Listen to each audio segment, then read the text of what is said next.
Here's a little test to see how can we do the outline effect on a 3D print. So the goal is we want to make an object here that has a cool, the top layer has like a second color on it, but we only have a single color extruder and our model is designed for just a single color. So I'm really liking this particular model here. It is, let me pull it up.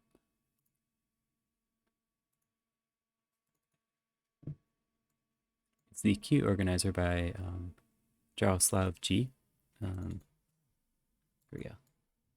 Here's the URL. And it looks like this. So it's a cute little model, but having the edges on it be a different color will really help it pop out. So let's see how we can do that. All right, so I just loaded the model into Prusa here. And first thing I don't like is this is really thick, and there's no particular reason for that because it has screw mounts on the back, but I'm just going to tape it to a wall. So the first thing I'm going to do is cut it. And I'll cut it down to be about yay tall on the back, and I only want to keep the upper half, so deselect that, perform the cut. Okay, great. So now I've got a cut there. Next thing to do is rotate it so that it fits on the bed of this Prusa printer here, like so. Okay, perfect. All right, now I am making two modifications to the print for this file. The first one is in the print settings. I am changing the speed of the first layer to 15 millimeters per second. I just find that helps it stick to my printer bed better. And the second one is for the infill, there's a solid infill threshold area. If I set that to 0, we can slice it. And if you look at these, the key hook parts, they end up having like a really loose geometry. And then that makes it weak. So we found that it was easy to break off if we printed it like that. So there's this thing here which appears to look for small volumes and then convert them into a solid infill. And I found that setting it to 80 seems to convert it so that these pieces inside of the hole end up being solid, but that in the back here, the couple layers where that back is has regular infill, it's just going to be non-solid infill.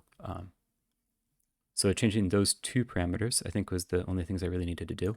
I do have one more tweak in my system, but I feel like this is more of a printer-specific issue than anything. By default, the Prusa has a 60C bed, and I've set it to 70C for the first layer and 65 for the rest. Again, I think that's more just due to my environment, so that might not be something that you want to do unless it turns out your stuff isn't sticking well. Okay, so here we have for the slicer. So we've sliced it. Now, the second thing we want to do is get the color to change. So normally with Prusa, if you want to do a full color change, you just click the little plus arrow here, and that would make anything, I think, above that layer change color. So if I wanted to just print the top layer of the object in a different color, then I just click plus here. And so now you see that just this top layer and everything else is one color red and orange is the bottom one. And that's Prusa's way of saying that like there's going to be a layer color switch there. So there's no way to just specify that I want the perimeter on the top to be a different color. So we're going to have to basically skein it or slice it and then run it through or then modify the G-code and then we can print it. So what I'm going to do is make it so that just this one layer has this other color. So I'm going to change the color again there. And now you can see that in our stack up here, we have the base layer, which is orange, then one layer of red, and then a new color up here. And the rest of this guy is going to be all this new color. Why did that change here? Let's delete that. Okay, so now this is all one color. I actually do want to put this back in. I wanted to make the front of this object also a different color because I thought it would also look nice. So I'm going to do 2 layers of this here like that, and then I'm going to print this top again in a second color. And so basically the 2 colors I'm using are, I want the back to be black color, and I want this stick part to be black, but I want the outline on the top to be this orange, or sorry, like brownish wood color, and also the top to be the brownish wood color. So there I have it. All right, so now I'm going to slice this again and export the G-code, and I'm just going to export it to my desktop. And then Once it's done, I'll open it up in Visual Studio. And so what we're looking for here is we want to make just the perimeter on the top layer have the different color. And so the machine code for, or the G code for switching colors is baked into the printer, and it's just, I think it's M600. Okay, so we want to find the first occurrence of M600, and that is here. So on layer 2.4, it's going to change the color. And we actually want this one because that's going to be printing just the perimeters first. And if you look at the way the printer works, it's always doing like a couple different kinds of parameters and then infill. So I'm just going to let it continue to do that. Oh, there's actually, before we end up modifying this, there's one more change I want to make. I want to make it so that there are 3 perimeters on there so that it has more of this outline color. So I'm going to change this to 3 and then rerun it. And that will change the model slightly, but it's pretty fine.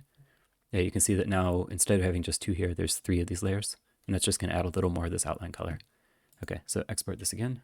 It saved all the color change settings. Okay, and then I believe I need to reload this. So let me run it again. Yep, okay. And this is at 11:28, 15:57. Yeah, it looks right. Okay, all right, so there should be 3 color changes, right? There's one here, here, and here. And so if we look at our file, there's just one comment here that says the color change G code is 600. So that one doesn't count. And then there's 1, which is the change. This one is changing between this layer and then the top layer. And then the second one of these is going to be changing between this layer and that layer. We're going to have to change this one so that it changes between the perimeter and the infill on this layer. But before we do that, let's just make sure that they're all about reasonable. And then the last one here is the color change when it gets up to this point. And because I have a single color printer, I'm going to have to manually change it when it beeps. So that's one thing to keep in mind. It's not fully automatic. Okay, so let's go back to this second color change here. I'm going to leave it here, but I'm just going to comment it out. Now I'm going to go back up to the first one. And so, all right, this is the start of this layer. This layer is going to be printing at 2.2 height, I think. And so I'm just going to go search for G1 2.2, I think. All right, so it starts there. And then there's another one, but it's also going to be drawing a perimeter. They have handy comments here that tells you what it's doing. And I'm just going to go forward here and look for perimeter, perimeter, perimeter. And then, okay, this one, next one is solid infill. So let's mark this spot. And I believe, so how do we do this? Let me split this view. Okay, so this one here is going to stay at this last point here. And now I'm going to go up and look for the previous, look for where it did the last one. After color change. So it's after layer change, wipe start, color change here, and then just drops this point here. So I'm just going to drop it in right here after the wipe. There's probably better points that you could put it, but anyway, we'll do it here. Okay, and now I am going to just double check here. So let's search again for G1 7.2. So we changed the color at the beginning of this layer, right? After layer change, yep, 600.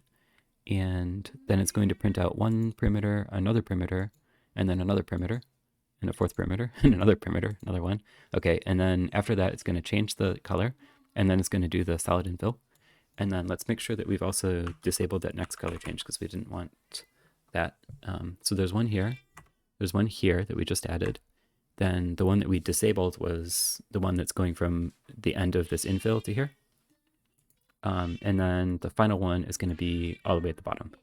Okay, so that looks good. Now we're going to save that, and I will load that on my printer, and let's see if it works.